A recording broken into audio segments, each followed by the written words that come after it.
After going through a harsh training course, Rick, our main character, lies on the ground, his strength almost exhausted, half believing that he is on the brink of death. From the darkness, a figure appeared, looking at Rick with satisfied eyes, praising his tenacity and assuring him that the dreaded E-rank exam is now a trivial matter. Rick acknowledged the compliment but couldn't shake the feeling that he had a long way to go. The next day, at the clubhouse, when Rick registered for the E-rank promotion exam, the receptionist recognized him and called him by name in a friendly way. She introduces herself as Arisa, and the two rejoice at their reunion. Rick is surprised to learn that Arisa has moved to the Central Guild Hall, as well as that she discovers that he has quit his office job to pursue the adventurer path. Amidst the sea of young people at the competition area, Rick's heart sinks when he remembers his age, 32, far beyond the ideal age to start an adventurous life. His musings were interrupted when a middle-aged man harassed Arisa, trying to ask her out on a date. Even though she politely refused, the man persisted and became aggressive. Rick intervenes, de-escalates the situation. But the other guy suddenly rushed forward and threw a punch. Noticing his slowness, Rick easily dodged and punched back. Take him down immediately. Arisa is grateful, gave Rick the exam ticket with the number 4242, a number that Rick felt was strange. Leaving the guild hall, Rick suddenly meets Lynette, a beautiful night elf, who asks about his registration. Overjoyed, Rick welcomed this unexpected meeting. Rick couldn't help but secretly admire Lynette's beauty, and with a slightly nostalgic smile, he joked about how if he were 10 years younger, especially when he remembered Lynette's two outstanding features. She reminded Rick to quickly go to the test site, and also informed that his master would be there to observe his performance. This news made Rick a little worried, because he was afraid that his teacher's presence could cause trouble. Upon arriving at the exam area, Rick observed the young contestants with strong potential. And his sense of confidence began to waver. They seem willing to be whatever they want. However, Lynette praised Rick's remarkable progress after 2 years of arduous training, suggesting that other contestants will have to doubt their own abilities when witnessing his strength. She also advised him to exercise a little restraint to avoid discouraging them too much. Rick is well aware of his strength and maturity, but also aware of his feelings of loneliness throughout his years of rigorous training, first in the mountains, then within the walls of the clubhouse. He had never had the chance to test himself against common adventurers to understand his abilities. Lynette explains the rating system, from F to S, causing Rick to modestly estimate that he could reach at least E rank. With Lynette's encouragement, she reminded him that he was a member of the Orichalcum Fist, a title that should bolster his confidence. Meanwhile, at the clubhouse, Arisa instructs the bodyguards to eliminate the middle-aged man that Rick dealt with earlier. When checking, the bodyguard noticed that his armor had a perfect dent in the shape of a fist. And it turned out he was an A-rank adventurer. This discovery led people to speculate about the intensity of training Rick went through. During the E-rank promotion exam, Rick faces 2 tests. The first is to measure attack power by punching a special slime punching bag. The instructor encourages the contestants to put all their strength into the punch. Thinking back on the training process, Rick remembered his master's teachings that he had to train his body enough to punch and break a bag of yellow slime with his bare hands, a challenge that Rick initially thought was impossible, until his master easily made and destroyed it in an instant. With the strict discipline of practicing 50,000 punches a day, Rick steps up to face the challenge, noticing the green slime punching bag, the weakest type. Other colors such as blue, yellow, red, silver, and yellow represent the slime's increasing levels of strength. A young noble, second son of the Diramuto family, wanting to show off his strength and prove his status. He chanted magic, creates a small fireball, then throw it into the slime bag. The crowd immediately marveled at the magical display, but Rick found the performance unremarkable for someone hailed as a genius. Why so weak? Now it's Rick's turn to step up and face the slime. When he approached, the crowd began to whisper and discuss his age. A person who was no longer young and was taking the E-rank promotion exam. The judge, curious about Rick's background, turned to the records and noted that adventurers usually practiced magic until around the age of 20, after which it was difficult to make significant progress. Observing that Rick's magic level is below average, the examiner bluntly advises him to consider another career if he fails the exam. Rick felt the weight of everyone's eyes, saw the pity in their eyes. But he still maintained his determination. Step up? He took off his coat and punched the slime bag with terrible power, causing the bag to be destroyed and even penetrate the back wall. The crowd was stunned, amazed by his sudden strength, completely surprised by the level of destruction Rick's punch caused. Rick realized that perhaps he had shown too little restraint when punching the bag of slime. In the written exam, Rick got a perfect score. making the young genius jealous and secretly angry that an ordinary person in his 40s like Rick became an obstacle on his path, and not just once. However, he remains confident with the upcoming test of defensive strength. Contrary to expectations, the genius was surprised when he saw that Rick could block a level 4 spell, an achievement that he himself had not been able to achieve. The examiner, impressed with Rick's abilities, decides to increase the difficulty to level 5 magic and advises Rick to use higher level defensive magic to deal with it. However, Rick confesses that he can only use level 1 magic for both attack and defense. Amazed by Rick's precise magical control, the examiner had to cast a level 5 spell. Surprisingly, Rick blocked the attack completely smoothly. Rick's performance attracted the attention of a first-class knight. When arriving at the scene and listening to the examiner's story, Knight of Surprise, an F-rank adventurer who destroyed a bag of mid-level slimes including green and yellow slimes, then block a level 5 spell from a level 2 mage with only a level 1 spell. The knight was impressed. Even he, a first-class knight, could not do this. The knight reviews Rick's file and is surprised to learn that Rick, at age 32, she has worked as a receptionist for 14 years. As Rick rested on the chair with Lynette, the young genius appeared, eyes filled with tears, accusing Rick of overshadowing the moment during his exam. His older sister, Angelica, the eldest daughter of the Diramuto family, faces Rick. He immediately corrected his real age, affirming that he was about 30, not 40. Angelica threw her gloves on the ground, challenging Rick to a fight. Unfamiliar with aristocratic customs, Rick innocently picked up the gloves, joking that she needed to know more about washing. Lynette explains that by picking up the gloves, Rick had unwittingly accepted the challenge. Angelica quickly set the conditions. The loser will have to serve the winner forever. As Rick contemplates Angelica's power, Lynette explains further. Although Angelica is a second-class knight, there is a legendary class above the first class, the special class, achieved by only 13 people. A second-rank knight is equivalent to a B-rank adventurer. Lynette reassures Rick about his chances of winning. But Rick has a hunch that Angelica is a formidable opponent. Preparing himself for the match, he told himself to give his all against a second-rate knight. Angelica declared that she would be lenient, because Rick was only an F-rank adventurer. She chanted a strengthening spell to increase her body's strength, and immediately emitted an aura.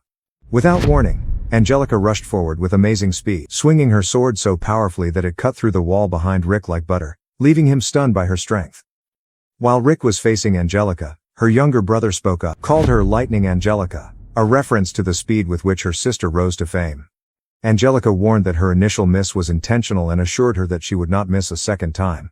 As you prepare for your next lightning jump, Rick noticed again, that speed is slower than my normal running speed, making him secretly doubt her reputation. With an easy jump, Rick avoided Angelica's next slash, leaving her in amazement. Angelica couldn't understand how someone she thought was over 40 could react so quickly, something she believed only a handful of first-class knights could do. Confident that her recent miss was just luck, she tried the lightning jump again. But, unfortunately, her foot accidentally slipped on a small stone, causing her to lose her balance and spin uncontrollably. Rick, somewhat surprised, wondering if I could avoid such random attacks. However, he dodged each attack, humbly thinking that it was just beginner's luck, and that his strength was only worthy of an F rank, nothing more. He recognized the potential danger in Angelica's attacks and praised her ability. Meanwhile, Angelica secretly breathed a sigh of relief because Rick didn't notice her slip. Determined, she announced that she would use an even faster lightning jump. Rick noticed her speed had tripled, but remained wary, suspecting that this might be a trap. While Rick dodged the attack, Angelica became even more frustrated by an F-ranker. Was able to avoid her Rin flash jump, which she could only use 2 more times. She hesitated, but then regained her composure for another attack.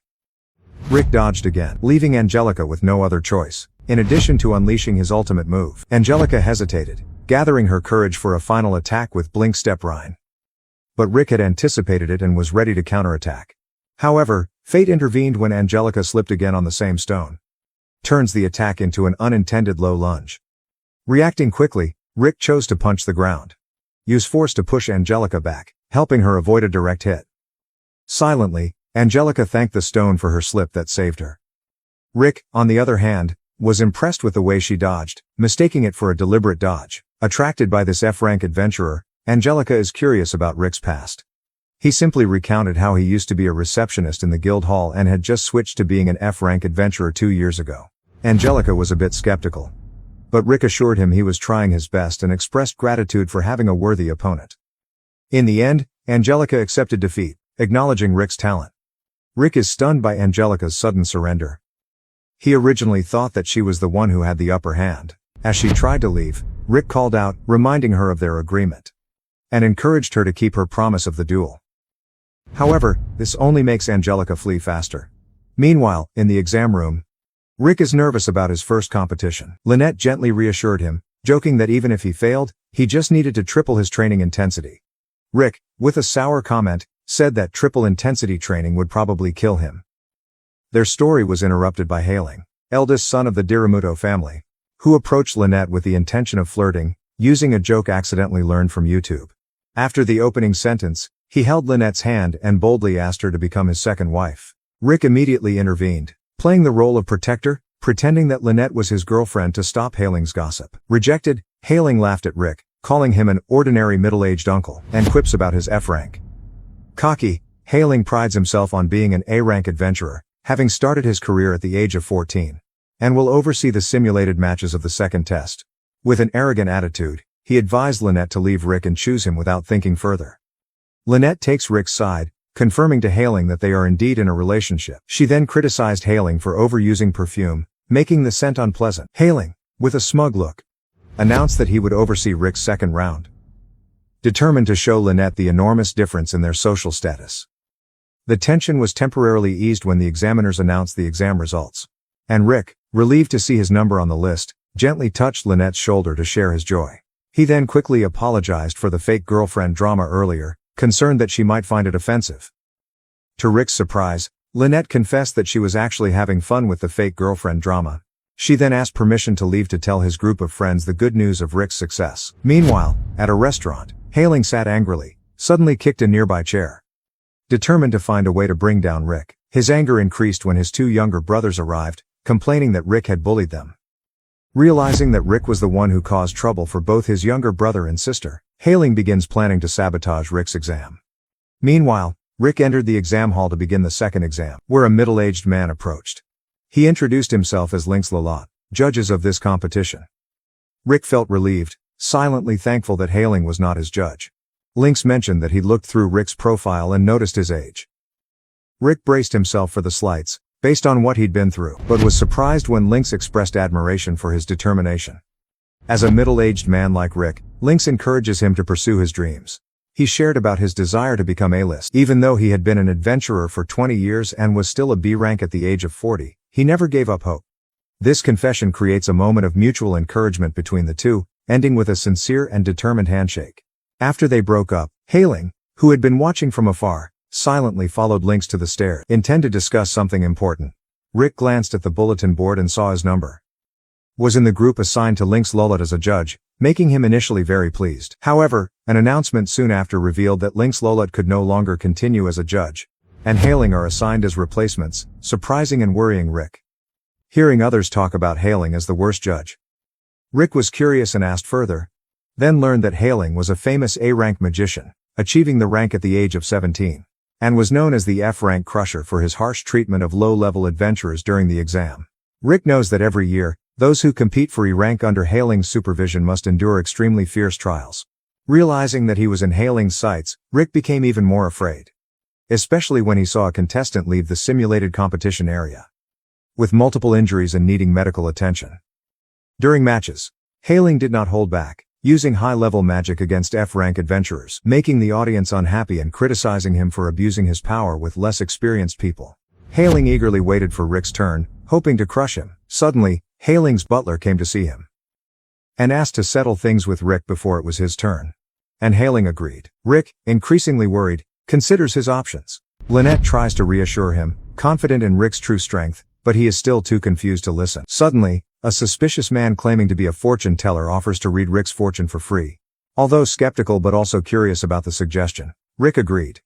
When Rick sat down, Lynette noticed a magic circle appear on the chair, but was unable to warn her. Rick disappeared immediately. Reveals that the fortune teller is actually Angelica's younger brother, the victor because the trap was successful. However, Lynette quickly revealed her fierce side. Questioned him about where Rick was teleported to. Scared, the younger brother confessed that Rick was within a 100-meter radius of the area. Outside the exam site, Rick was calm. decided to go back to the lobby, but was surrounded by a group of adventurers summoned by Hailing's butler. The butler reveals that they are elite bodyguards of the Diramuto family, with the intention of destroying Rick.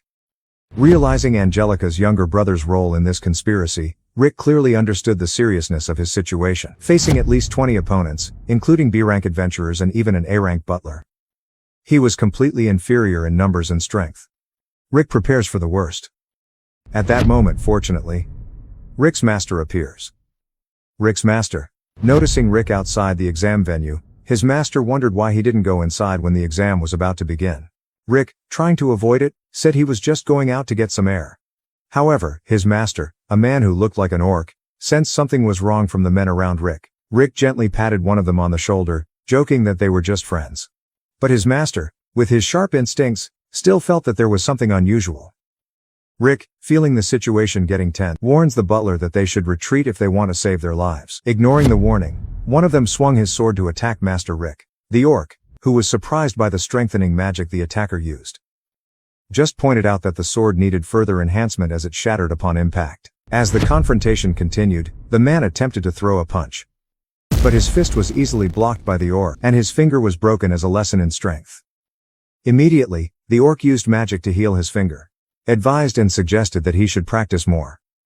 The orc's display of strength and magical abilities amazed all present.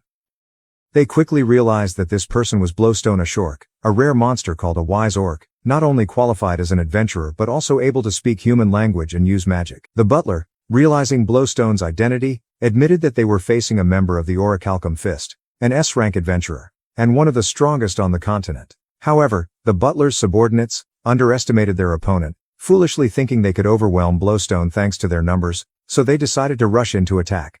An elf-like person, it quickly becomes clear that these guys are not Rick's friends but have actually dragged Rick into trouble.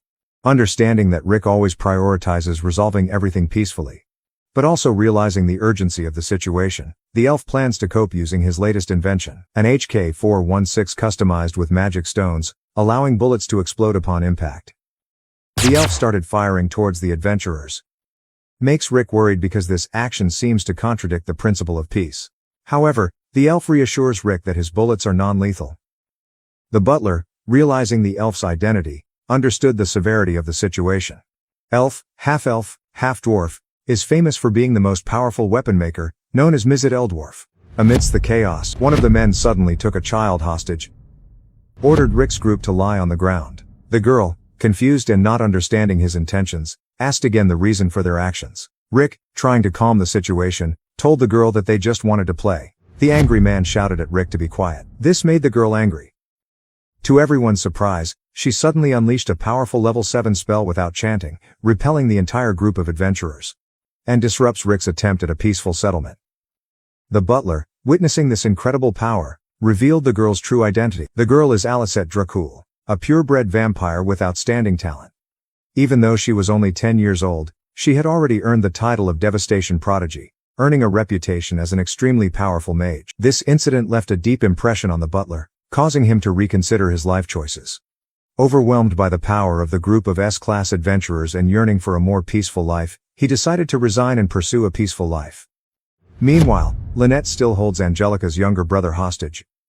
Insisted that she would not release him until Rick returned safely. The younger brother confidently declared that Rick would not be able to survive the attack of 20 elite bodyguards. However, contrary to his expectations, Rick appeared completely safe, leaving his younger brother shocked and indignant at this result. Lynette threw Angelica's little brother up to the ceiling, saying, "Good job, Rick." Seeing the damage to the wall, Rick wondered, and Lynette just shrugged, saying that she had adjusted a few places. Rick silently told himself that he had to be very careful not to make Lynette angry or afraid of her formidable strength. While waiting for the simulation competition, Rick sat on the bench, clearly nervous about the prospect of facing Hailing. Other candidates continued to walk out of the exam room with serious injuries. But despite his outward appearance of calmness, Lynette realized Rick's legs were shaking uncontrollably. Rick confesses his fear, pointing out the huge gap between his and Hailing's skills. He only knows how to use first-level magic for both offense and defense, just 2 skills, while Hailing possesses 1,000 skills. Lynette tries to reassure Rick, but he still has difficulty finding confidence. Kneel down before him. Lynette expressed her unwavering faith in Rick's abilities. Encourage you to believe in yourself. just like how she had trusted him since the day he decided to become an adventurer. Suddenly, Lynx appeared with severe injuries. Rick asked in surprise what happened, and Lynx reveals that he was attacked by Hailing to ensure Hailing would be Rick's judge. Lynx recounts how Hailing laid low, dream of building a school in his hometown, called him a third-rate guy, and a slow starter. Thinks Lynx will never reach a rank. Lynx advises Rick to withdraw from the exam, fearing that Hailing will treat Rick even worse. However, Rick resolutely faces Hailing, determined to defeat him. Meanwhile, Lynette finds a place to observe Rick's simulated match. Then meet Arisa. The two quickly became close and decided to watch the match together, with Lynette inviting Arisa to join her group. Blowstone greeted them warmly, asking them to sit next to Arisa. Mizette, noticing Arisa's appearance, was especially interested in her two big weapons, and expressed his desire for Arisa to sit next to him. Lynette, realizing Mizette's intentions, suggested that Arisa sit elsewhere to avoid any potential harassment. Arisa is surprised to learn about Rick's group members, and was especially surprised to learn that Blowstone was Rick's master. Blowstone explains that an adventurer's strength is based on 4 broad foundations: physical strength, body control, magical control, and magical energy. He noted that since Rick started his adventure at the age of 30, his magic power was quite limited, so he focused on training the remaining 3 foundations seriously. Blowstone shares that he trained Rick to develop extraordinary physical strength, to the point where he could take down the most dangerous monsters with just his bare hands, with the goal of turning him into One-Punch Man. Mizette has been responsible for teaching Rick about magic control for the past 2 years. Meanwhile, Lynette, contrary to Arisa's belief that she is just an ordinary maid, is very strong and has trained Rick in body control. Blowstone proudly said that Rick absorbed the exercises vigorously and has now reached the strength of an S-rank adventurer. He added that if Rick took advantage of his hidden skills, he could surpass them all, but Rick still doesn't realize he possesses this skill. Mizette recalled that one time during training, Rick destroyed a large rock, but Blowstone considered it a basic skill for an F-rank adventurer. Mizette wondered if Rick, who still thought of himself as just an ordinary F-rank, can you do well in this simulated competition? When the match starts, Rick and Hailing exchange provocative words. Hailing quickly unleashed a Chantless level 3 fire magic attack towards Rick. Rick, surprised by the Chantless attack, bracing himself to endure as the magic hit him directly. When the smoke cleared, everyone was surprised when he saw Rick standing firm, unharmed. Hailing, impressed with Rick's stamina, increased his strength. Cast a level 4 magic attack. This time too, Rick continued to endure without backing down. Hailing then attacks Rick with various elemental spells: lightning, water, earth. But Rick still resists each seemingly unbreakable attack. Frustrated because magic doesn't work, Hailing switched to physical attacks, combining Blink Step Rhyme with sturdy fist key and rushed forward to deliver a strong punch to Rick. But Rick countered immediately, meeting Hailing's punch with his own, causing Hailing to be thrown back while Rick remained standing in place.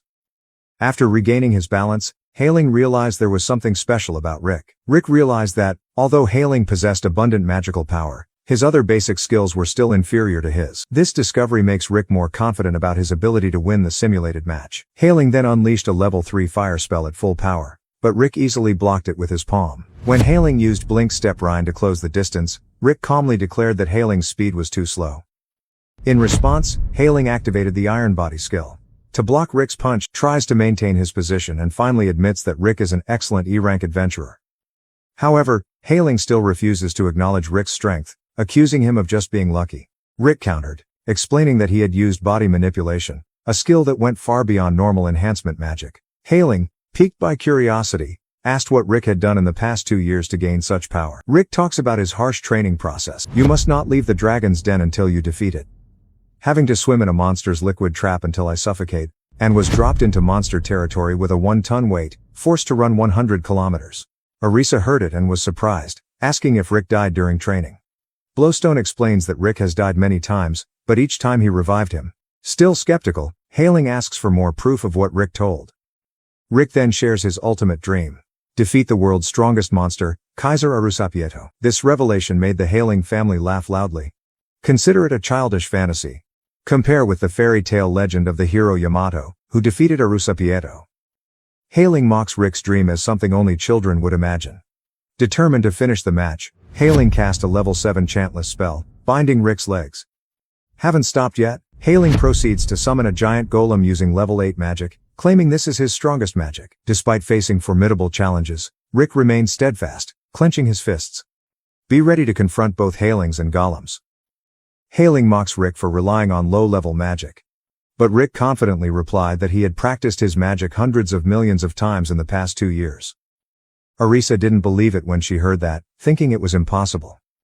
However, Blowstone explains that thanks to special space-time magic, it is possible, and Rick achieved this feat himself. Hailing, eager to end the match, orders the golem to attack Rick. In response, Rick casts Airshot, his most serious level 1 spell, and threw a powerful punch at the golem. To everyone's surprise, Rick's punch completely destroyed the golem in a single blow. The force from the blow even caused Hailing to be thrown back and lose consciousness. After the dramatic match, the crowd appeared extremely impressed by Rick's strength and talent, constantly praising him. Rick then reunites with his master and team members, who congratulate him on his excellent performance. He felt a sense of satisfaction, realizing his true power, something he had underestimated all along. Although grateful for the rigorous training from Blowstone and Mise, Rick joked that it was they who distorted his common sense. Hailing, trying to leave the hall in a dazed state, was stopped by his younger brothers who were worried about him. However, Hailing insisted on coming out on his own. Rick approached Hailing, commenting on the irony of an elite genius like Hailing losing to a slow starter, like him. Hailing's younger brother tried to retaliate, but Angelica held him back. Hailing listened as Rick shared about his harsh training experiences, and expressed hope that Hailing would become a stronger adventurer. In response, Hailing vows that he will be the judge for Rick's next promotion exam, promises victory and advises Rick to get ready.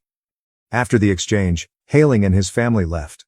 The exam results are announced, confirming that Rick has successfully promoted to rank E. This achievement causes Rick to reminisce about his childhood, 22 years ago, when he was a boy. Rick immersed himself in the book Legend of Hero Yamato, is about defeating the ultimate evil Kaiser Urasapito to obtain the Akashic Records, a treasure that can grant any wish. Inspired by this story, Rick dreams of becoming a hero to conquer that challenge. However, when he shared his aspirations, he encountered concern from his parents, who advised him to stay away from a life of adventure and pursue a more stable, respectable career. At school, teachers conduct a test to determine whether any students possess innate skills, a special personal ability that can help students win a scholarship to a knight or mage school. Surprisingly, even to himself, Rick discovered he had natural skills, though its nature and power remain a mystery. This discovery brings Rick great joy as he begins to envision a future where he can become a hero like Yamato from his favorite book. Filled with excitement, Rick eagerly shared the news of his natural skill with his parents. Rick is determined to pursue a career as an adventurer. However, despite initial excitement, Rick cannot access or use his mysterious skills. As the days pass, Rick's inability to exploit his innate skill becomes increasingly disillusioning, and he gradually begins to ignore it. As time passed, Rick grew into a young man, and eventually took a job as a receptionist at the Adventurers Guild. 14 years later, he was still there, his eyes tired from the monotonous days. One day, my close friend Zaid, now a B-rank adventurer, dropped by to pick up a new mission and by the way invited Rick out for drinks that night. On the way home, Rick reflects on Zaid's success and his life in prison, wondering how things would have been different if he had chosen the adventurer path 14 years ago. Suddenly, his thoughts were interrupted by panicked screams. A monster had appeared. Rick heads towards the commotion and encounters a giant demon. Seeing a maid nearby, he immediately rushed to protect her. However, what shocked him was that the maid easily slashed the demon with her bare hand. Turns out, that girl is Lynette. Lynette thanks Rick for his bravery but reassures her that she is a strong adventurer and fully capable of handling such threats. Rick also expressed his gratitude for saving his life, and curiously asked about Lynette's adventurer rank, having never seen adventurers fight. He guessed she might be a B-rank adventurer. However, Lynette pulled out her membership card, revealing that she was actually an S-rank adventurer, causing Rick to be extremely surprised by her noble status. Impressed by Lynette's ranking, Rick confided in her about his desire to become an adventurer in his 30s, wondering if it was possible. Lynette noted Rick's bravery when he tried to protect her, emphasizing that courage is an important quality for adventurers. Rick felt a glimmer of hope upon hearing this. But Lynette quickly balances his enthusiasm with reality. She explains that while courage is important, the ability to increase magic power usually stops after the age of 20. Lynette frankly advised that with this limitation, his ambition to start a career as an adventurer at his age was almost impossible. Rick accepts reality and heartbreaking disappointment. Rick felt relieved, even jokingly asking Lynette to hang out with him. Surprisingly, she agreed, meeting him at 7 p.m. the next night. The next day, Rick worked with excitement, making Arisa both amused and slightly annoyed by his excessive enthusiasm. Zaid also stopped by the guild to receive a B-rank quest. And I can't help but feel a little strange at Rick's unusually optimistic attitude. After work, Rick hurried to the meeting place, excited for the evening with Lynette. However, his plans were suddenly interrupted when monsters appeared. The townspeople estimated there were about 30 monsters and advised Rick to run away to save his life. Despite their warnings, Rick was worried about Lynette's safety, so he immediately ran to the scene of the commotion. When he arrived, he saw that Lynette had simply defeated all the monsters. Breathing a sigh of relief that she was still safe, Rick realized there was no need to worry about her thanks to that formidable power. But while the two were chatting, another group of monsters suddenly appeared. Lynette confidently reassures Rick that she can handle them herself and tells him to leave safely. However, when the situation becomes more tense, Lynette suddenly felt unwell and collapsed, unable to continue fighting. Just as a monster was about to attack, Zaid suddenly appeared in time. Save Rick from attack. Other adventurers also quickly joined, working together to deal with the monsters. Zaid reassures Rick that they are capable of handling the situation. As he watched the adventurers fight, Rick felt the fire within him of becoming an adventurer rise, admiring their courage and strength in the face of danger. However, Lynette, while still weak, warns Rick that they need to urge the adventurers to retreat immediately. Rick was confused, as the three adventurers seemed to be able to deal with the monsters. Lynette explains that she is not worried about the monsters they are fighting but about the appearance of a dragon nearby. Due to a psychological trauma from her past, Lynette cannot control her magic when affected by dragon magic. After Zaid and the other adventurers finish defeating the monster, Rick tries to warn them about the dragon, but it's too late. The dragon has arrived, and Zaid realized that without at least 5 A-rank adventurers, their only option was to run away. They tried to retreat, but the path was blocked by an invisible magical barrier, trapping them along with the dragon. Zaid tried to break the barrier, but all efforts were in vain. The barrier remained solid. In a bold and unexpected move, Rick stepped forward, facing the dragon alone. Ready to fight even in extremely unfavorable situations. Facing almost certain death, Rick decides to confront the dragon with the spirit of a true adventurer. Standing before the mighty beast, a whirlwind of thoughts raced through his mind. Rick clearly understands that the chance of defeating the dragon alone is almost zero, even a light blow from it can be fatal. Despite his fear and doubt, he still heard a determined voice inside him urging him not to give up. Rick's indomitable spirit rekindled Zaid's courage, making him decide to join the fight. However, the dragon, regardless of their bravery, it ejected a terrifying stream of power that caused the entire group of adventurers to be thrown away, scattered and injured everywhere. As they prepare to face the worst, the dragon prepared to launch another devastating attack. Surprisingly, Rick, driven by his unyielding will, stand up and face the dragon directly. At that moment, he suddenly activated a special skill, Reckless Soul, and approached the dragon without hesitation. The dragon responded with a powerful stomp, aiming straight at Rick with its massive claws. Zaid and Lynette, unfamiliar with the concept of main character armor, looked at Rick with terrified eyes, fearing for his life.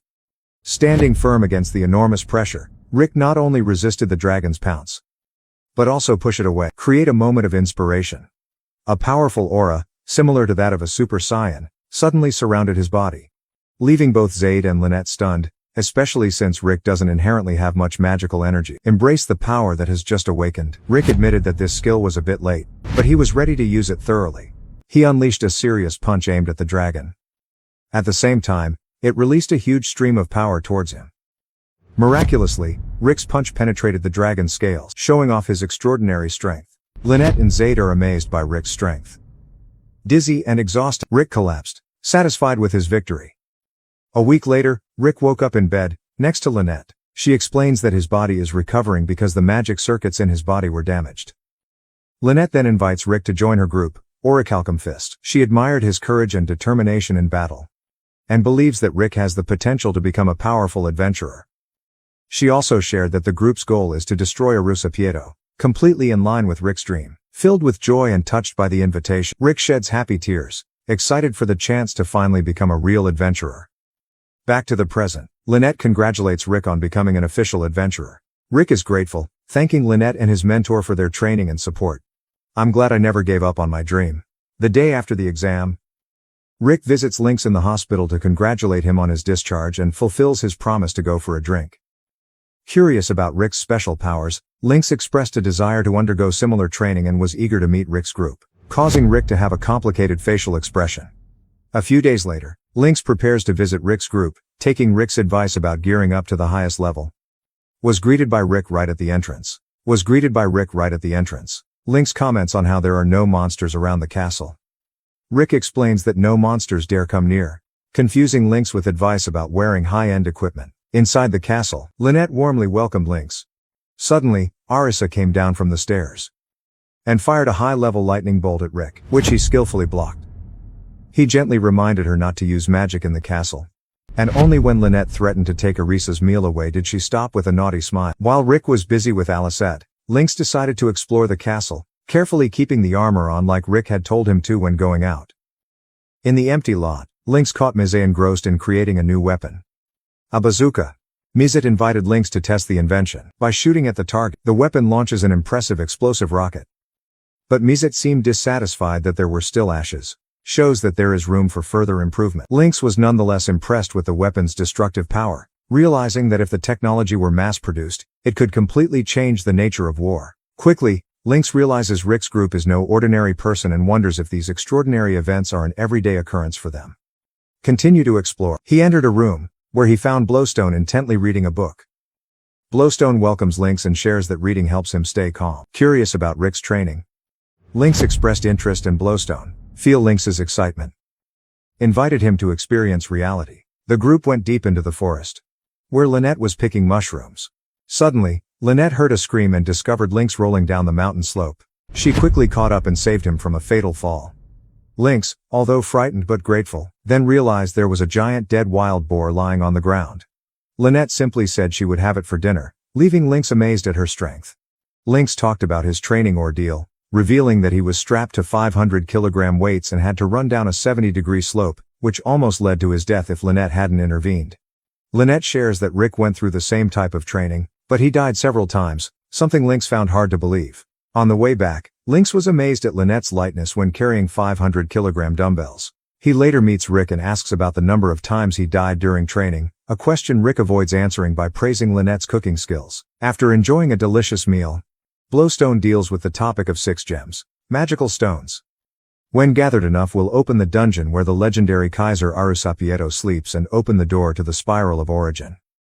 Lynx, who is familiar with this legend, shares that there have been recent rumors of a sudden increase of wyvern dragons near a northern guild and a mysterious red light. This information suggests that their next adventure will lead them to that mountain.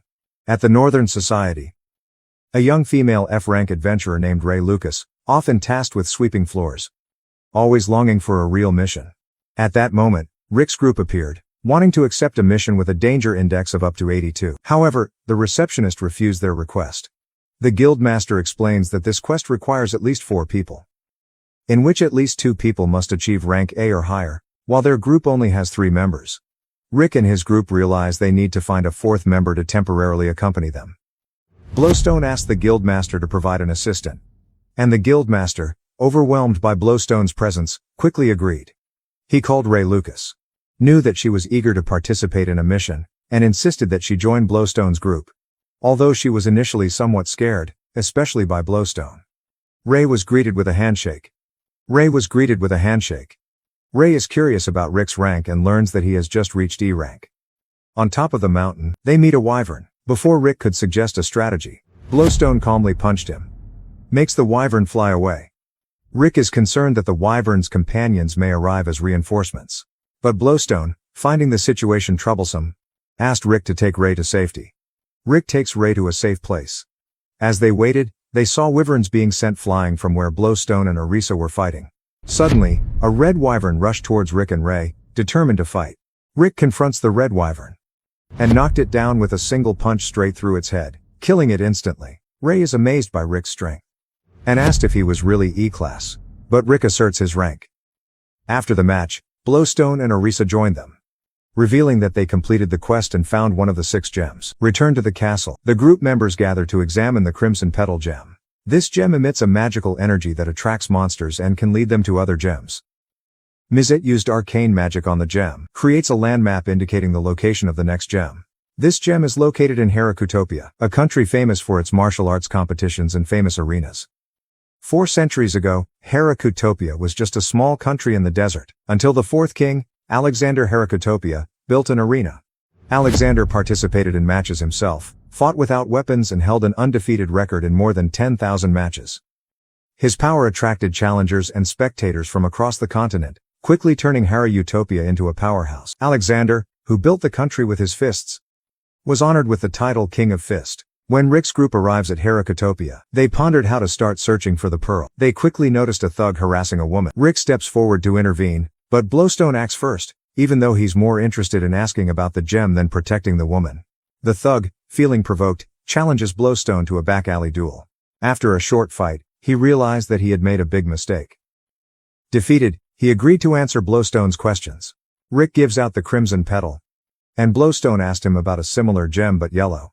Initially, Rick did not expect much from the thug's answer, but they were surprised when he revealed his knowledge of the King of Fists tournament only led them to the reigning champions for the past 3 years. They saw a burly, muscular beast warrior, causing Lynette and Blowstone to realize that the current Fist King champion is truly a formidable opponent. The thug suddenly remembered and informed them that the championship belt, prominently displayed in the center, contains the yellow magical gem they are looking for. At Red Ring's gym, the current Fist King, Kelvin. While practicing, the coach called his name. At that moment, Rick and Lynette entered the room, immediately attracting Kelvin's attention. People feel their power and curious about the reason for visiting. Rick was about to ask about the gem, but Blowstone, preferring a more straightforward approach, interrupted and demanded that Kelvin hand over the championship belt containing the jewel, offer to exchange for another gem.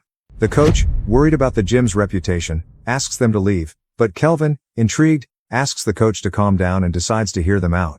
Kelvin, thanks to his keen sense of smell, realized that Rick's group was not lying. However, he respectfully declined the request, explaining that the belt is a proud symbol of the Harakutopian people. Instead, Kelvin suggests they win the belt by winning the Fist King tournament. Accept this challenge. Blowstone and his teammates left the gym. Rick, still hesitant, was reassured by Blowstone that participating in the tournament was the right move. The coach, uneasy about letting them go easily, underestimated them as just above average.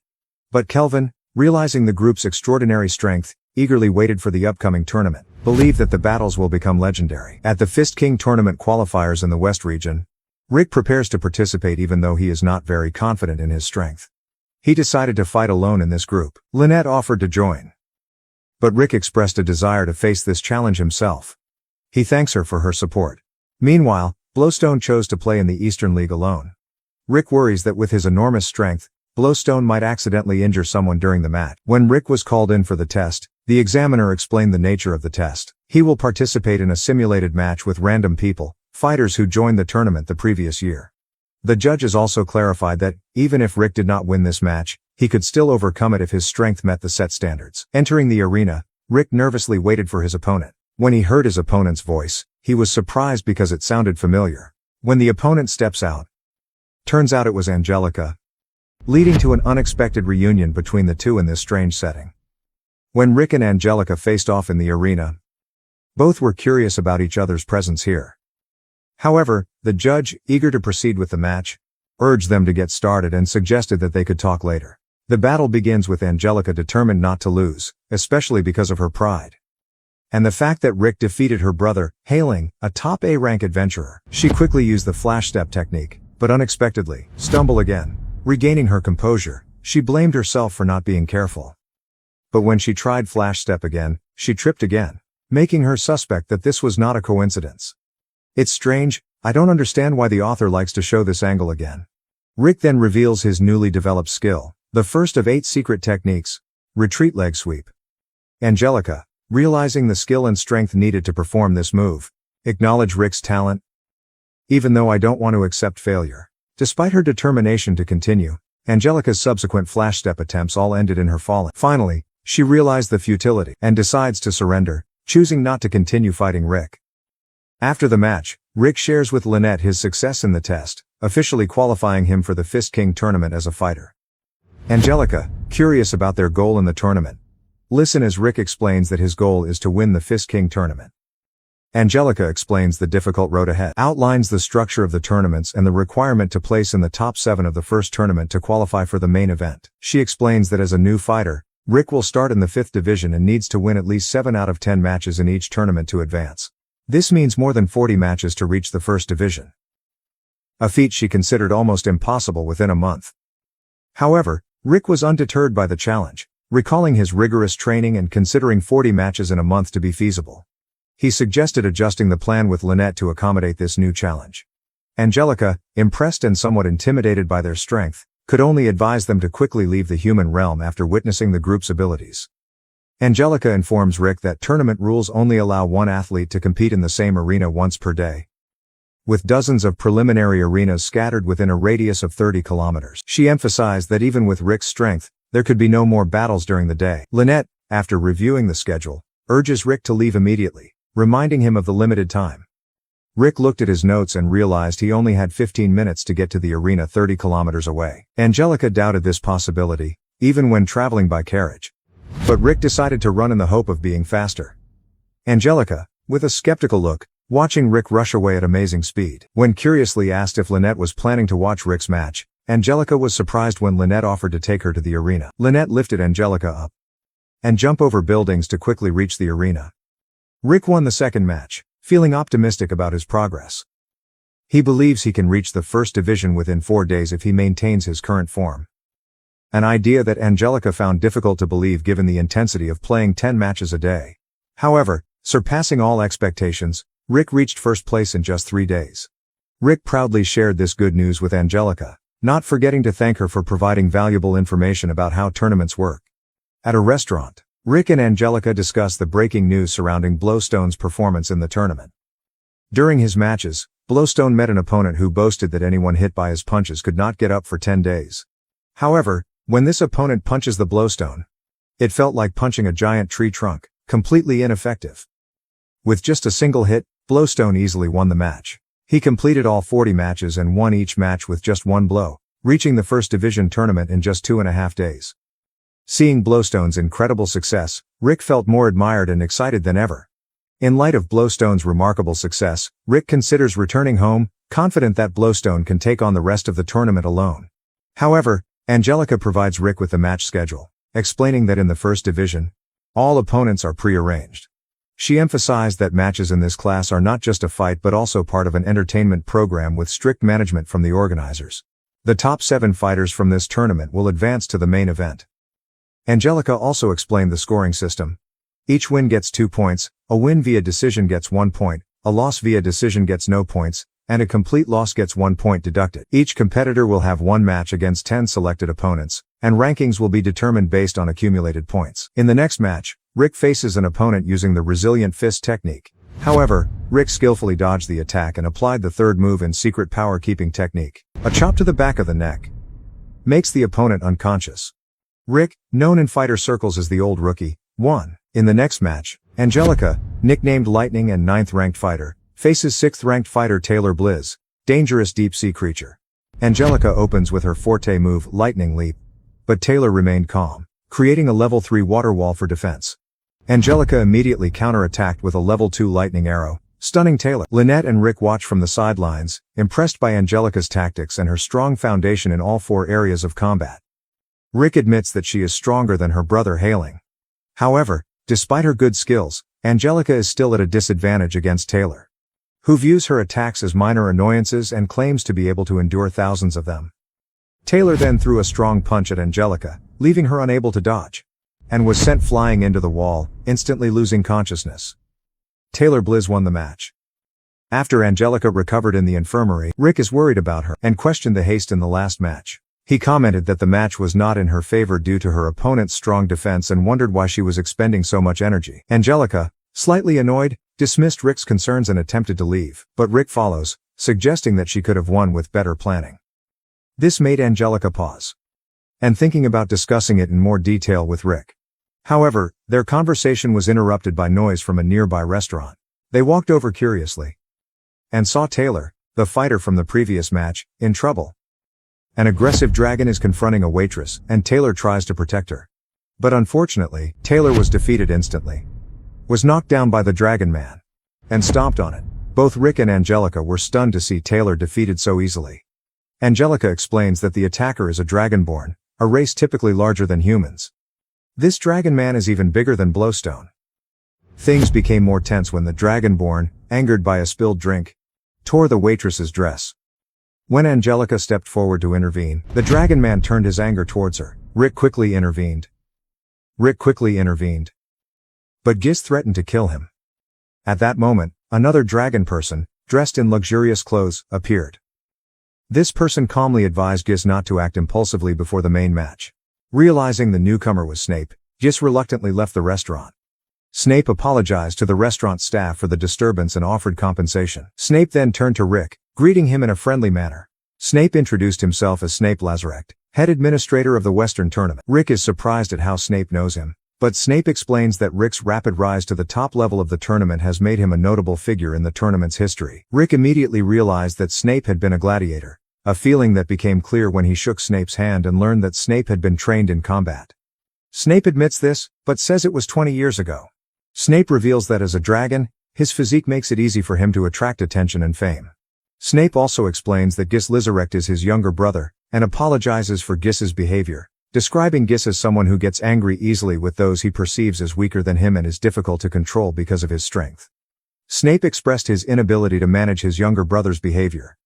After apologizing again, and asked about Angelica's condition, Snape left, leaving Rick curious about the connection between Angelica and Snape. Angelica then reveals that Snape is her fiancé, and was also the driving force that made her participate in being a gladiator. Angelica admits she was stuck at number 9 for a while, and wanted to go far in this year's tournament, explaining why she was in a hurry in the last match. Rick is surprised to learn about Angelica's engagement to a dragon, a reaction that made Angelica laugh and tease him for being slow to grasp the problem. She further explained that this marriage was related to her family's aristocratic background. Snape has the right to sponsor a player in the tournament, in order to manipulate the results for profit. By betting on the opponents of strong fighters he sponsored and ensuring victory through match fixing. Snape plans to amass a fortune. But Angelica suspects that Snape's aim is not just money but also the strengthening of aristocratic bonds through marriage. To foil his plans, Angelica, determined to avoid marriage with Snape and regain her freedom, believes the best strategy is to defeat Gis, the gladiator sponsored by Snape, before any settlement plot can take place. This determination motivated her to continue participating in the tournament. Understanding the seriousness of the situation, Rick offered to support Angelica during her training. In short, she wanted to fight on her own to escape the forced situation. The next morning, Angelica eagerly prepares for the training session planned by Rick. Even though he warned me about the severity of the training session, Angelica, confident and ready to face the challenge, participates in the training session Rick has prepared for her. They came to a large field, where Rick initially suggested she run 20 kilometers, a seemingly feasible task. However, Angelica was shocked to see Rick arming herself with heavy weights, 30 kilograms for each arm and leg, adding to the difficulty. To further challenge, Rick tied a rope to Angelica, and started running at a speed of more than 100 kilometers per hour, dragging her behind.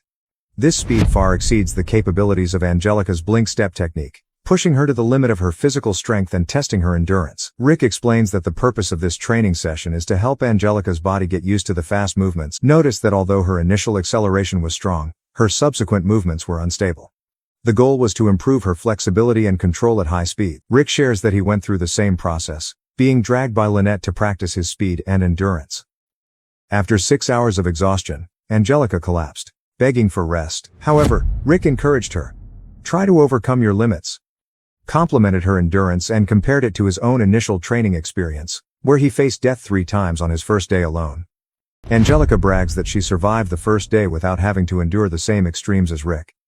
But he just smiled and revealed that they had only just finished the morning. When she realized that there was still practice left after lunch, Angelica was surprised, and insisted on a longer break. After 5 days of intense training, Angelica sat in a restaurant. Eat your meal in a depressed state. She said she gave up, not out of fear but because it felt more like being tortured than preparing for the tournament. Angelica admitted that Rick's strength came from his ability to endure intense exercise for 2 years. When Rick joined her at the restaurant, Angelica braced herself for a scolding from him. However, Rick has no intention of scolding Angelica. Instead, he wanted to share his experiences over the past 2 years.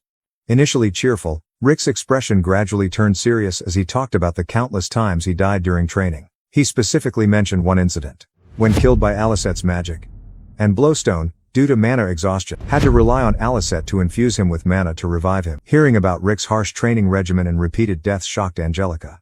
Rick reflects on his experience, wondering which is easier, endure current hardship or face regret. In the end, he chose to appreciate the current hardships, agreeing with his predecessor's thoughts that accepting those challenges is commendable. Angelica then shared her background, expressing her dissatisfaction with traditional coaching methods. Angelica, despite being a noble lady, always feels conflicted about her true desires. Subjected to the expectations of the aristocracy, she aspires to become the strongest knight. It is better to endure current suffering than to comply with social norms. Determined to continue training, Angelica asked Rick to meet her at her usual training location after he ate. Surprisingly, Rick was there first. Thinks Angelica needs to increase her training intensity even more. He decided to enroll Lynette in Angelica's training program. Recognized Lynette's expertise in turning bare-knuckle skill into an elite swordsmanship technique. 20 days later, on the final day of the First Division tournament, Angelica entered the decisive match against Silva Helgand, a 7th-ranked boxer nicknamed the Crazy Beast. Winning this match will help her win a ticket to the main tournament. After rigorous training, Angelica entered the arena in her demon form. When the match started, she wasted no time and immediately threw a strong kick, sending Silva flying straight into the wall. This decisive blow not only demonstrated Angelica's superior fighting skills, but also confirmed that the victory helped her advance to the main tournament. With the position of 7th-ranked boxer in the West League. With a squad of 14 gladiators ready, the day the main tournament starts, an excited atmosphere filled the arena, when 16 top gladiators gathered to prepare for the official competition. Excitement filled the air as the players prepared to draw lots to determine their opponents. Angelica picked number 14, while Rick picked number 12, making it possible for them to face each other in the semi-finals. Defending champion Kelvin Ervolf appeared amid wild cheers and drew number 1. Made Rick breathe a sigh of relief when he learned that he could only meet Blowstone, who was drawn number 7, in the finals if they both passed their matches. GIS, sponsored boxer. The number was drawn, but the organizers secretly changed it into the number 15, ensuring favorable opponents. Angelica, realizing Snape's manipulation, understand that a plan is being made with the role of GIS. The official tournament table will be announced the next day, with the opening match between Kelvin Ervolf and Eddie Grace. Blowstone, along with the others, wanted to witness Kelvin's power. As the match begins, Eddie tries a fake attack, but Kelvin did not flinch. Delivered a powerful hook to Eddie's face, creating an opening highlight for his overwhelming power. Blowstone was impressed with Kelvin's ability to detect fake attacks, attributing it to Kelvin's special nose, allowing him to accurately detect and counter Eddie's attacks. Kelvin's decisive victory over Eddie, the more he affirms his strength, leading Blowstone to predict a tough semi-final match against Kelvin, who appears to be going through his first opponents with ease. Blowstone, Rick, and Angelica both won the first round without any problems, and the audience is completely satisfied. In the next match, Gis Lizarek faced Herman Muller. The match started indifferently, and Gis's sleepiness, an attitude that Herman tries to exploit with a JoJo-style punch. However, Giz's gentle blow, which Herman barely avoided in time, created a shockwave, surprising Herman, demonstrating Gis's incredible strength. Even though Herman tried to attack continuously, he was unable to cause any significant damage to Gis. Angelica commented that despite finishing second in the West League, Herman couldn't do anything to Gis either. Gis then punched the ground hard, creating a smokescreen that disorients Herman.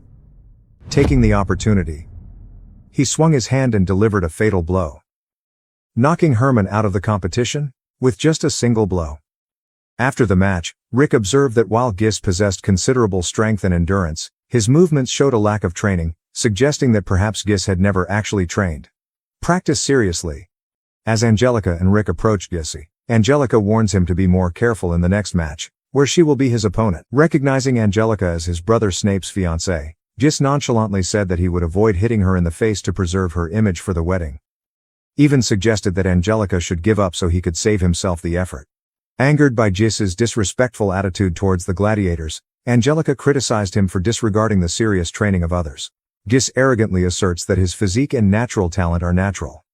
You don't have to practice like everyone else. Before leaving, he sarcastically said that he would avoid hitting Angelica in the stomach so she could give birth to Snape's child, causing Angelica to seethe with anger and determination to retaliate in the upcoming match. Angelica is determined to defeat Gis, declaring that she will teach him a memorable lesson. On the second day of competition, Rick's team, including Snape, took a seat to watch the anticipated match between Angelica and Gis. The match begins with Angelica using Flash Step to throw a kick at Gis, but it seemed to have no effect on him. Despite being agile and trying to take advantage of technique, to deal with Giss's brute strength. Her attacks proved useless against his natural durability. Angelica realized that she needed to use the new technique she had been trained by Lynette, turning bare hands into blades through technique. Mana inverse reflection flash step. Angelica uses the thread cutting technique and left a cut on Giss. This surprised Snape at his brother's incredible endurance. Angered, Giss created a smokescreen and tried to ambush Angelica. Despite his efforts, she continued to dodge thanks to her enhanced speed. However, Giss proves his superior abilities. When disappeared, then appeared right behind Angelica, threw a powerful punch that sent her crashing into the wall. Even though she suffered many injuries, Angelica was determined not to give up, motivated by her determination not to lose to someone who despised the value of effort. As Giss prepared to deliver the final blow with the goal of ending the match with a fatal blow, Rick called for the referee to intervene out of concern for Angelica's safety. However, the referee could not act in time, and when Giss's punch almost touched Angelica, that shot mysteriously deflected and hit the wall instead of hitting the target. The match ended with victory awarded to Giss, but he felt his blow had been deflected by an outside force. His suspicions fell on Rick, who expressed hidden anger as if he had interfered with the final blow. Angelica was then taken to the medical room, leaving Lynette wondering about Rick's whereabouts. Mise suggests that Rick was provoked by someone, and show pity to the person who angered him. On the walkway, Rick encountered Giss, who eagerly awaits a match with him. However, Rick calmly refused and advised him to be patient, promising a fierce confrontation in front of the audience the next day. Giss, in frustration, punched the wall and eagerly awaited the encounter he had been waiting for. Rick's next opponent is speed wizard Michelangelo. Right from the beginning of the match, Michael unleashed a level 7 magic attack. But Rick quickly countered with a ground-crushing punch. Take down Michael immediately, and win with just one punch. After the match, Rick stopped by the infirmary to visit Angelica. The nurse assured Angelica that her life was not in danger, but she needs time to recover. Rick sympathizes with Angelica's frustration after the strenuous training process, and encouraged her to watch his match the next day to see the results of their efforts. Blowstone and Kelvin also won the match easily, creating an attractive semi-final match. Kelvin faces off against Blowstone, and Rick faces off against Giss. Rick spends the entire night carefully preparing for the battle with Giss. On the third day of the tournament, when the semi-finals were about to begin, Angelica, healed by Blowstone, reassures Rick about her condition. She expressed regret about her failure. Feel like I've failed, but Rick encouraged her, taking responsibility for underestimating Giss's strength, and advised her to carefully observe his upcoming match. Angelica joins Rick's group in the stands, while Snape bet on his younger brother Giss, and the others support Rick. When the match starts, Giss provokes Rick, but he responded with a strong slap, causing Giss to stagger and vomiting blood. Rick clearly shows his contempt, urging Giss to stand up and fight fairly. Giss tried to counterattack with a punch, but Rick skillfully pushed from below, causing Giss to lose momentum and have to kneel on the ground. Angelica was surprised to see that Rick had successfully damaged Giss. Mizet explains that Rick used a body control technique called the internal strike, concentrates impact force internally instead of externally, effective even against the Dragonborn's sturdy body. Giss then activated Dragon Force, increased speed significantly. Rick was surprised by Giss's sudden speed. Even though he was able to block the knee kick, the force of the thrust still sent him flying backwards. Giss continued to attack, tried to stab Rick with his claws, but Rick quickly dodged. Even though I tried to create distance, Giss still quickly approached and delivered a kick to Rick's face. Rick rushed to attack Giss, but he counterattacked with his iron body, making Rick's attack ineffective. Giss continued to use cutting thread, nearly hit Rick and left a tear on his shirt. Giss then uses the same technique, Rick's powerful blow from behind, causing Rick to fall. Giss taunts Rick, calling him a useless civilian. Rick endured a few more blows, but still looked calm, while Giss started to get exhausted. Rick then reveals another technique, fluid body, helps disperse impact force throughout the body, minimizing damage from Giss's attacks. He also revealed that he restrained his strength to match Angelica's physical strength, in order to prove her potential in battle. Blowstone commented that this match was essentially an indirect fight between Angelica and Giss. Angry, Giss prepared the final attack, combining iron body and sturdy fist, and Angelica's signature blink step rhyme. Rick responded with a powerful punch, criticized Giss for imitating other people's techniques without due care. The punch hit Giss right in the stomach, forcing him to kneel. Snape was impressed by Rick's ability to bring Giss into submission, wondering if Rick had the potential to surpass even Giss. However, Rick explains that Rick is just an ordinary middle-aged man, while Blowstone commented that Rick was beyond the age for mana training, with a mana pool even lower than that of the average villager. Angelica realizes that Rick's strength comes from persistently enduring 2 years of harsh training. A much longer period of time than her training period. Rick mocks Gis for his inexperience, exhaustion, and inability to maintain technical precision. He argues that hard work trumps talent, and that is their true strength. Responding to Gis's desperate punch, Rick unleashed another internal attack, causing internal damage to Gis's arm. Despite recognizing Gis's natural talent, Rick emphasized that without hard work, Gis is just a level 1 rookie. He emphasized that talent needs to be practiced and instincts must be honed. Angered by Rick's advice, Gis transforms into a larger dragon form, activating dragon recursion, then threw a strong punch, causing Rick to be thrown into the wall. Rick quickly recovered by using Blink Step and dealing an internal attack on Gis, but this attack is ineffective against his metal-hard body. Gis's sudden tail strike stunned Rick, clearly showing his opponent's advantage. Realizing that it was impossible to defeat Gis based on a power level equivalent to Angelica's, Rick decides to no longer suppress his powers and adjusts his powers to reflect 6 months of intensive training. Gis is surprised to learn that Rick had previously restrained his powers. Rick easily dodged all of Gis's attacks, adjust strength to the equivalent of 9 months of training, and continued to deliver internal attacks, causing obvious damage to Gis. Gis tried to counterattack, but cannot keep up with Rick's speed. Rick disappeared from sight again, dodging all of Gis's attempts, then increased his strength to the equivalent of 12 months of intense training. Rick moved so fast that Gis couldn't notice, while Angelica, witnessing this performance, felt inspired, and believed that with a year of similar training, she could also gain such strength. Rick continuously uses Flash Step, overwhelming Gis and pushing him to the limit of his strength. In the midst of a battle of talent and effort, Gis recklessly rushed forward. But Rick counterattacks with the cutting thread technique, penetrates Gis's metal body and causes him to lose consciousness. Rick wins the semi-finals, commented that Gis was lucky for not having to face Angelica after she completed that 1 year of hypothetical training. Rick and Angelica exchanged a thumbs up, celebrating their victory. Despite his brother's defeat and significant financial loss, Snape remained calm, accepting the outcome of the match. Snape admitted to losing a large sum of money, but part of him also wanted to see Gis taken down.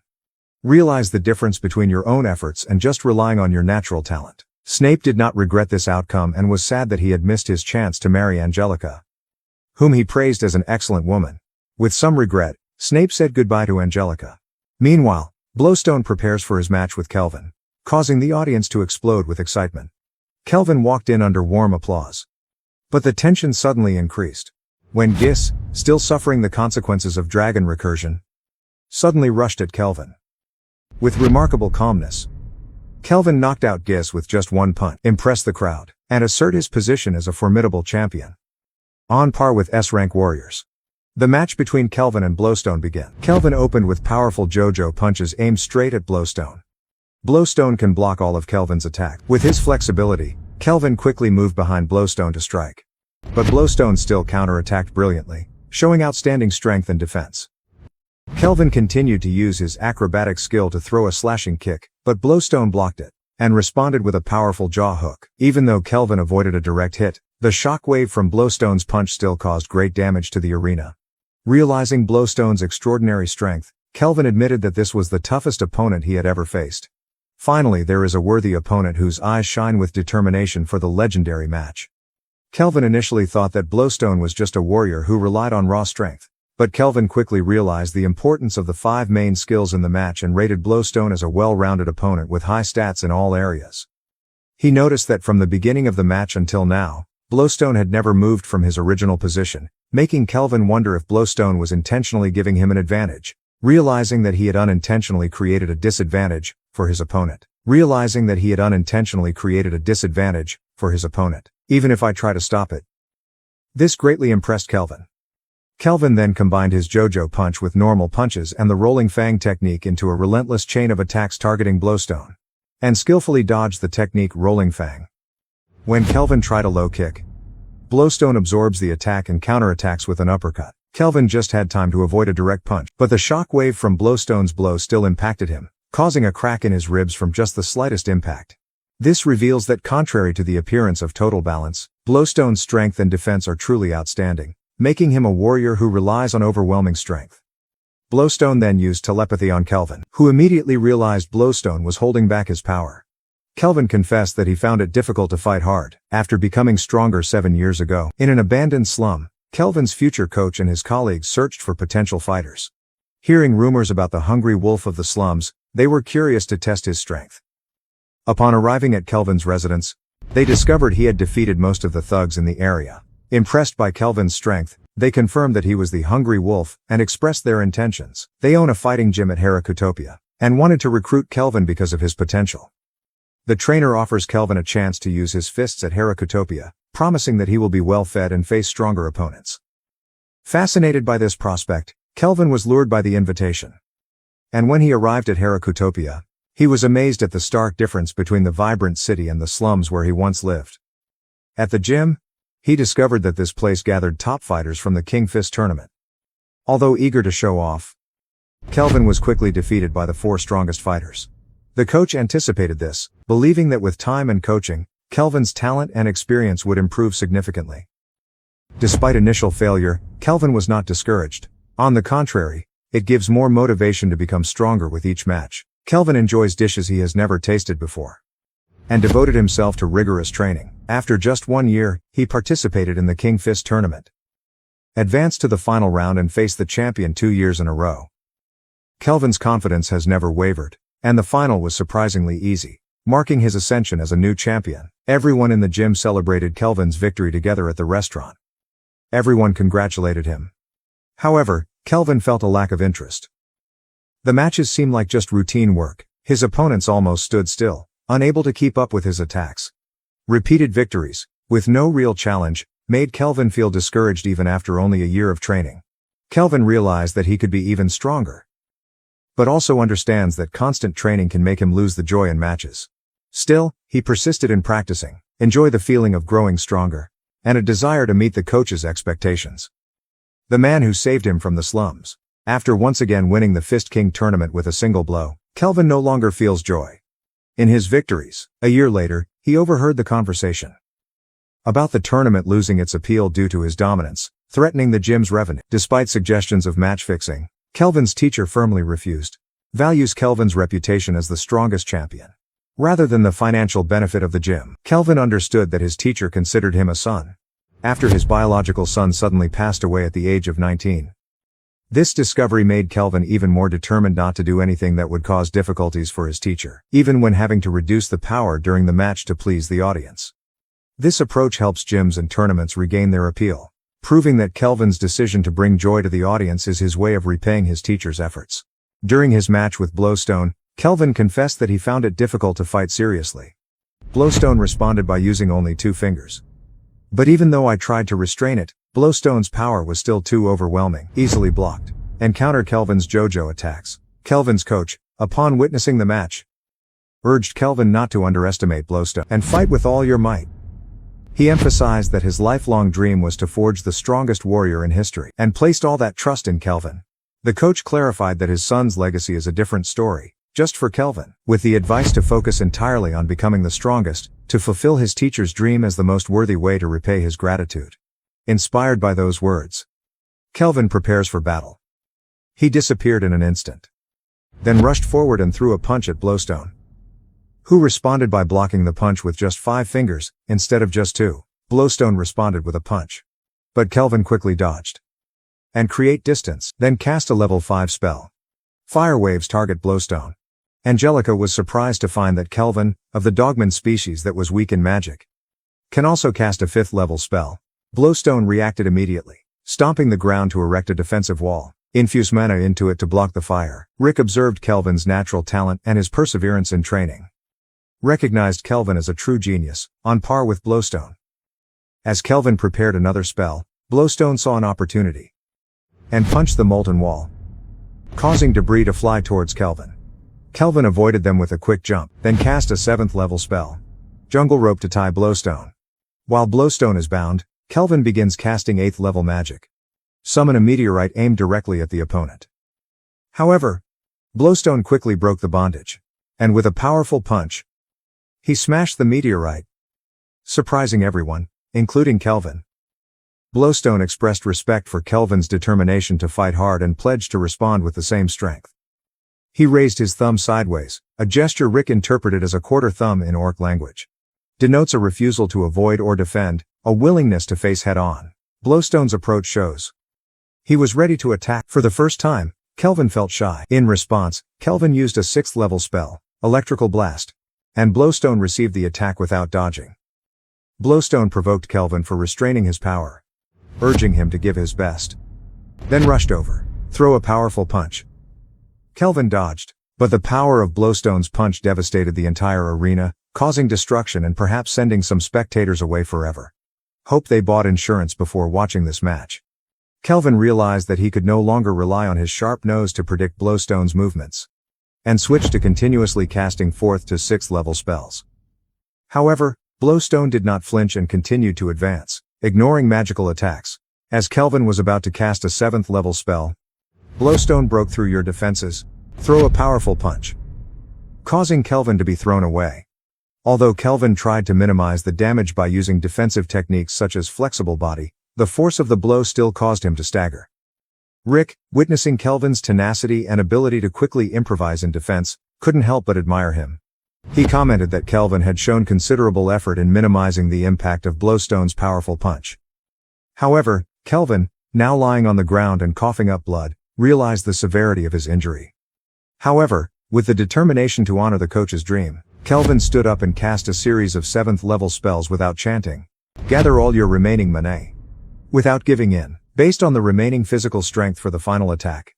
With cheers from the audience, Kelvin gathered his strength. For the final shot, Kelvin combines lightning leaps, hard fists, and various forms of magic into a move he calls Katai Rusangan, Rolled Fang. This precise strike hit Blowstone, who praised Kelvin's extraordinary effort, even if it's just a little bit pushed back. Realizing I've given my all? Kelvin accepted defeat. Blowstone replied, with a respectful punt. End of the match, and confirmed his victory. The audience simultaneously applauded Kelvin's heroic efforts, praising the fighting spirit and admirable skills of both gladiators. Blowstone wins the match. 2 years ago, when Rick first arrived at the main base of the Orichalcom Steel Authority, at Beakill Castle, you met Blowstone, and the two shook hands. Just through the handshake, Blowstone immediately recognized Rick's lack of martial arts knowledge and inexperienced demeanor, based on his muscular movements and weak energy flow. Blowstone points out Rick's shortcomings. Of the 4 fundamental aspects of being an adventurer, pay special attention to your low mana pool. However, Blowstone also realized that Rick has potential thanks to the ability to activate conditions, but this is an ability that is difficult to make the most of. Blowstone does not discourage Rick.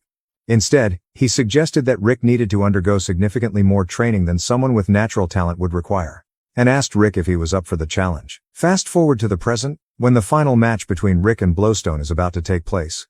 Rick, having completed his quest to find the gem, is considering giving up. He was surprised by Blowstone's excitement for the final battle. When he patted Rick on the shoulder, left in Rick's heart a great pressure. Angelica reached out to Rick. Discovered he was alone in the room. Although she and Snape tried to encourage Rick to participate in the finals, Rick is still concerned about his safety when confronting Blowstone. This disappointed Angelica, because she had always respected Rick as a teacher. Mizet later shares with Rick that Blowstone's comprehensive training plan appears to have been planned in advance. Seems intended to create an opponent capable of challenging a Rusapito warrior. Mizet revealed the real goal behind the training. Is Blowstone's wish to have someone equal in battle? Reflects the Orshish's desire to fight and at the same time alleviates the loneliness caused by his overwhelming power. Encouraged to consider Blowstone's perspective, Rick reconsiders his decision. On the day of the final match, both entered the arena amid enthusiastic applause. Rick's presence brings joy to Snape and pride to those who have placed their hopes on him. To ensure safety, Mizet was up. A wall of air surrounds the arena, protecting the spectator, creating a majestic scene for the final match. When the battle begins, Rick realized that throughout the tournament, he had been focusing on containing his powers. However, when facing Blowstone at his peak, he prioritized evasion to avoid serious consequences. To everyone's surprise, Rick's lightning jump demonstrated unprecedented speed, exceeding Angelica and Kelvin's expectations.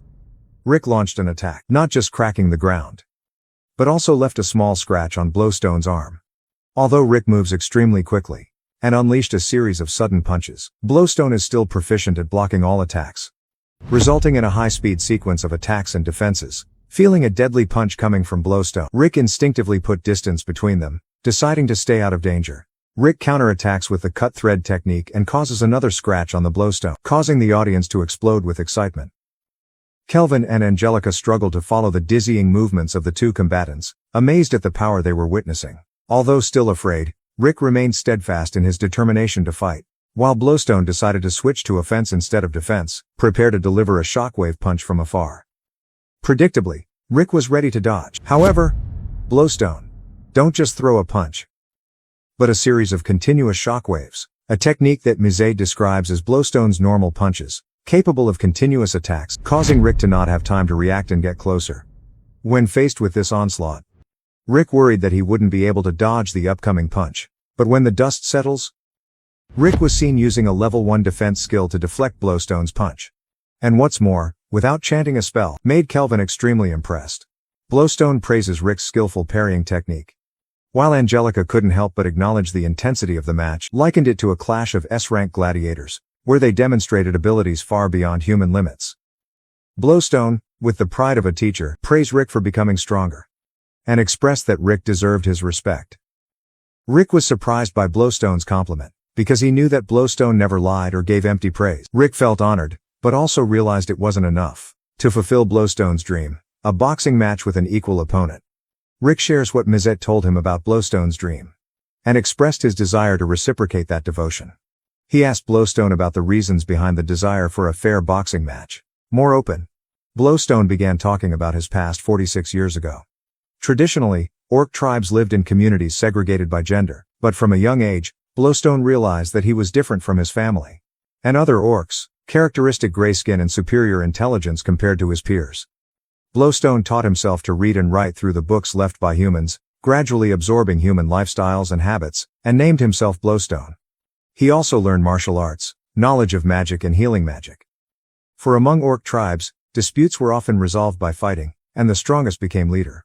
Blowstone's father, the clan leader, did not understand why he spent all day reading and eventually challenged him to a duel about it. When Blowstone defeated his father in a duel, he became a leader when he was only 10 years old. Thanks to accumulated knowledge, Blowstone improved the living conditions of the tribe, building houses, cooking over fires, and teaching them how to communicate non-violently. Gradually, the tribe began to see him as a god rather than a leader. No one dared to challenge him or wanted to duel with him anymore. Even his family respected him from afar. Blowstone reminisces about a time when his family used to resolve conflicts with fists, then share meals together. But now, as a god, he can only watch from afar, leading to a deep feeling of loneliness. One day, after living for 10 years in isolation, Blowstone ventured out in a heavy rain to collect materials to build a landslide barrier. When he returned, he found his tribe had been completely massacred. The shock came not because he couldn't save them, but because he realized he didn't feel sad at all. It's just that the loneliness becomes deeper. Afterwards, Blowstone began wandering aimlessly until he came across a village being attacked by monsters. With one punch, he defeated the monster easily.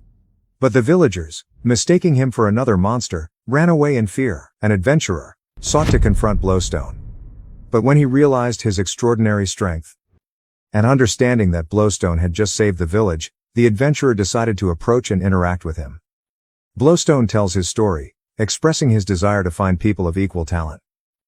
The adventurer revealed that he had fought alongside the hero Yamato in the Five Great Legends team 200 years ago and shared his unfulfilled dream of defeating Kaiser Arusapieto. Pieto Blowstone, who had heard the legend of Yamato, was surprised to learn that these events were true. The adventurer blessed Blowstone, hoping that he would achieve what they could not, and that powerful allies would walk with him. From there, Blowstone became an adventurer and founded Orichalcom Steel Authority.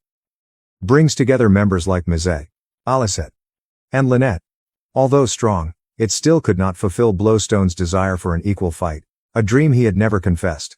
When he proposed a harsh training plan, his members doubted that anyone could endure it, causing Blowstone to gradually give up hope for that dream. Listen to Blowstone's story. Rick realized his fear was actually unreasonable, and feel grateful for the opportunity to pursue my own dreams. Rick declares that they will both give up defense and focus entirely on attack. Both Rick and Blowstone exchanged a thumbs up, then jump into the fight with powerful punches. Their punches created a shock so great that it destroyed the ground below. The attacks were so intense, shockwaves from the fight began to crack the air wall protecting the arena. As they continued to fight, even though they both started coughing up blood, they are still determined not to stop. Continue to attack relentlessly. Finally, the power comes from the match. Break the protective wall? Mizette quickly urged Snape to evacuate the audience. And the crowd began to leave the arena. Kelvin, however, decides to stay. Asked his gym members and trainers to leave without him. Angelica was blown away by the momentum of the battle. But Snape promptly caught it. And take her to safety. Surprised that Snape didn't leave, she realized that he wanted to witness the fight as a veteran gladiator. After a long series of exchanges, both Blowstone and Rick were exhausted. But they persisted. Throw punches? When it seemed like Rick's endurance was about to reach its limit, Blowstone threw a powerful punch, causing Rick to be thrown out of the arena. Kelvin, Angelica and others who witnessed this scene thought the match might be over. Rick, believing he had fought hard, considered returning to rest. However, feeling that he was not yet at his full strength, Rick clenched his fists, ready to activate his innate ability. The conditions for activating this ability require him to be determined to overcome his limits and confront an opponent much stronger than him. With his reckless soul activated, Rick exploded with a powerful aura. Surprised Blowstone. In response, Blowstone took off his prayer beads, implying that he will not need to use healing spells on Rick in this match. These beads enhance the effectiveness of healing spells. And also very heavy, his removal of them signals a moment of liberation, reminiscent of a similar scene in the manga where Rock Lee removes his leg weights in Naruto. Kelvin took a deep breath, preparing to witness the complete release of their power. Rick rushes towards Blowstone. With a smile on my lips, ready to launch his strongest attack, and Blowstone, with determination, prepared to receive Rick's powerful blow. After enduring Rick's strong blow, Blowstone countered with an uppercut into Rick's stomach, opening up an intense exchange of punches between them. Blowstone remembered his long-held dream of a fair boxing match, but realized that he was no longer alone when there are teammates willing to go to the end for him. Appreciating his companions, Blowstone received another powerful punch from Rick. With a smile on his face as the match reached its climax, both fighters have reached their limits, but still prepare for the final punch. The impact from the attack created a massive explosion, covering the arena in thick smoke. When the smoke cleared, both were still standing. But Rick, respecting Blowstone's endurance and determination, fall down and accept defeat.